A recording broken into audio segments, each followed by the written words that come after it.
कुरुक्षेत्र लोकसभा की सबसे बड़ी आबादी के ग्रामीण क्षेत्र ठोल पहुंचे बीजेपी लोकसभा उम्मीदवार नवीन जिंदल को किसानों, युवाओं, महिलाओं और जिम्मेदार वर्ग ने समर्थन और आशीर्वाद दिया। यहां बीजेपी किसान मोर्चा जिलाध्यक्ष जगदीप सांगवान द्वारा आयोजित कार्यक्रम में जाट मुस्लिम भाईचारे ने जहां नवीन जिंदल को गदा भेंट कर सम्मानित किया, वहीं छत्तीस बिरादरी ने बीजेपी प्रत्याशी का जोरदार स्वागत किया। किसान मोर्चा द्वारा आयोजित जनसभा में ग्रामीणों ने जिंदल के साथ साथ पूर्व मंत्री कृष्ण कुमार बेदी का भी सम्मान किया। इस दौरान भाजपा प्रत्याशी नवीन जिंदल ने ग्रामीणों का आभार जताते हुए कहा कि वे प्रधानमंत्री नरेंद्र मोदी के विकसित भारत के सपने को पूरा करने के उद्देश्य के लिए चुनाव लड़ रहे हैं। नवीन जिंदल ने हिंदू मुस्लिम भाईचारे का आभार जताया और कहा कि वह हमेशा जात धर्म और दलगत राजनीति से ऊपर उठकर जनता की सेवा करने की सोच लेकर चलते हैं। इस मौके पर छत्तीस बिरादरी के लोगों ने न केवल बीजेपी प्रत्याशी को समर्थन दिया बल्कि हर संभव सहयोग का आश्वासन दिया।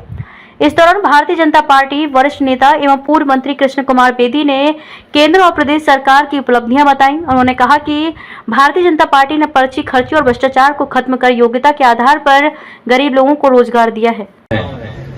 आप लोगों से 30 साल पुराना रिश्ता है हमारा। 1994-95 में मेरे पिताजी स्वर्गीय ओम प्रकाश जिंदल जी आपके बीच आए थे। आप लोगों ने उन्हें बहुत प्यार दिया और आप लोगों ने उन्हें 96 में उन्हें सांसद बनाया। वो संसद जो है केवल 13 महीने चली थी, 13 महीने में टूट गई थी, लेकिन फिर भी उन्होंने आप लोगों को दिल जीता। तब से हम जुड़े रहे आपसे और फिर मेरे मन में थी कि जो बातें बाबूजी करना चाहते थे, यहाँ पर जिंदल साहब करना चाहते थे, उन चीजों को मैं आगे बढ़ाऊं, उन कामों को आगे बढ़ाऊं। मैं आपके बीच 2004 में आया, फिर 2009 में आया और आप लोगों ने मुझे 10 साल तक आप लोगों की सेवा का, देश की सेवा का मुझे मौका दिया, जिसके लिए मैं आजीवन आप लोगों का आभारी रहूंगा।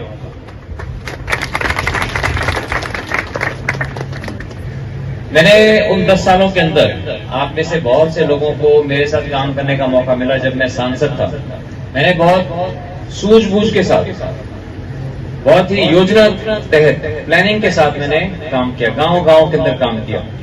मैं उन कामों को गिनवाना नहीं चाहता क्योंकि वो सब आपके सामने है। उसी तरह से पिछले 9 सालों के अंदर भी हरियाणा सरकार ने भी बहुत काम किए, माननीय मोदी जी ने भी केंद्र में बहुत काम किए और ये मेरा सौभाग्य है जो कि माननीय मोदी जी ने, मनोहर लाल जी ने और हमारे यशस्वी मुख्यमंत्री नायब सिंह सैनी जी ने मुझे इस लायक समझा और आप लोगों की सेवा के लिए कुरुक्षेत्र के चुनावी मैदान में मुझे उतारा। ये मेरा बहुत बड़ा सौभाग्य है।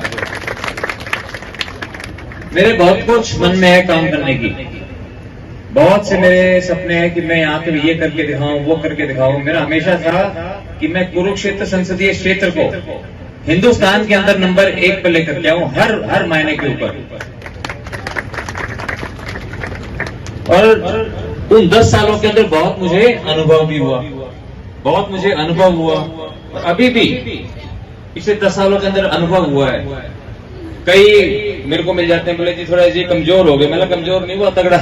मैं आप हाथ लगा के देखो, पूरा तगड़ा हूँ। हाँ, मोटा नहीं हुआ, कमर नहीं बढ़ाई मैंने, वजन नहीं बढ़ाया मैंने, लेकिन अनुभव बढ़ाया मैंने, अनुभव बढ़ा है। अब ये बहुत एक सुनहरा मौका है हमारे पास, सुनहरा मौका है कि हमारे कृष्ण बेदी जी के बड़े भाई जो कल तक हमारे सांसद थे, आज हमारे मुख्यमंत्री है, नायब सैनी जी, और वो ठोल गांव से उनका बहुत लगाव है। वो चाहते हैं कि ठोल गांव के अंदर बहुत विकास हो। तो जो काम आप लोग बताओगे, जब कृष्ण बेदी जी और हम जब जाएंगे, हम सब साथी उनसे मिलने के लिए जाएंगे, तो कभी हमारी बात को वो मना नहीं करेंगे, बहुत सहर्ष हमारी मांगों को स्वीकार करेंगे। तो इसलिए जो है हम आपके बीच में आए हैं आपसे प्रार्थना करने के लिए। और दूसरे मैं बताना चाहता हूं कि बाबूजी जब आए थे राजनीति में, तो हम बोलते थे बाबूजी आप कि उसको 3 करोड़ जो है लखपति दीदी बनाएंगे। किसान कैसे खुशहाल होंगे देश के लिए, उसके लिए बहुत सी स्कीमें हैं। कोई भी सरकार, मैं खाली भारतीय जनता पार्टी की बात नहीं करता, देश में कोई भी सरकार जो है किसानों के खिलाफ कभी कोई काम नहीं कर सकती, क्योंकि किसान जो है वो देश का अन्नदाता है। अगर आप ना करो तो सारा देश भूखा मर जाए। तो इसलिए किसान जो सिर्फ कुछ लोग प्रचार कर देते हैं, प्रचार करने में जो है वो तेज, भैया आप बैठ जाओ, आप ना प्लीज, मेरा आंखों का संपर्क टूटता है, आप प्लीज बैठ जाओ, आगे आ जाओ, आगे बैठ जाओ। इसलिए हमें मिलकर के जो सपना मोदी जी ने दिखाया है कि हम अपने देश को विकसित भारत बनाएं, विकसित भारत बनाने के लिए हम सबको एकजुट होना पड़ेगा, काम करना पड़ेगा। अब कई लोग बात करते हैं कि जी आपने जो है अब बीजेपी में क्यों आए। मैं बीजेपी में इसलिए आया कि मेरे लिए पार्टी से बड़ा है देश। मैं खाली इसी जिद में पड़ा रहूं कि नहीं जी मैं तो कांग्रेसी हूं, मैं तो कांग्रेस में रहूंगा। मैं अपनी जिद करूं, मैं ये देखूं कि देश के लिए क्या अच्छा है।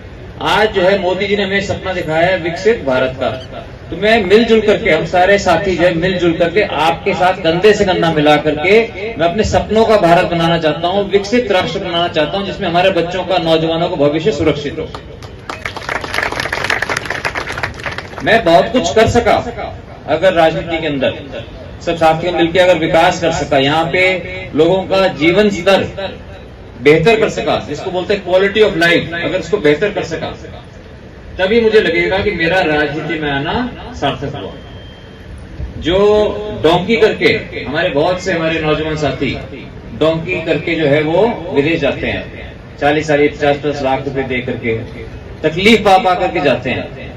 मैं चाहता हूं कि यहाँ पर कुरुक्षेत्र के अंदर तो अच्छी जगह देख के हिंदुस्तान का सबसे अच्छा कौशल विद्या का मैं सेंटर खोलूंगा, जिसमें 10,000 बच्चे हर साल ट्रेनिंग होंगे और अमेरिका से, जापान से, जर्मनी से, कनाडा से, ऑस्ट्रेलिया से लाइन लगा के लोग जो है आएंगे और हमारे बच्चों बोलेंगे हमको इनको लेके जाएंगे और अच्छे पैसे देंगे।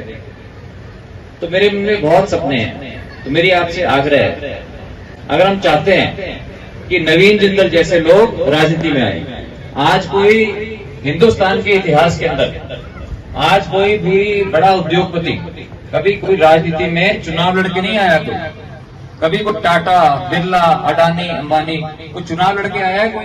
आज तो सोचो आप राज्य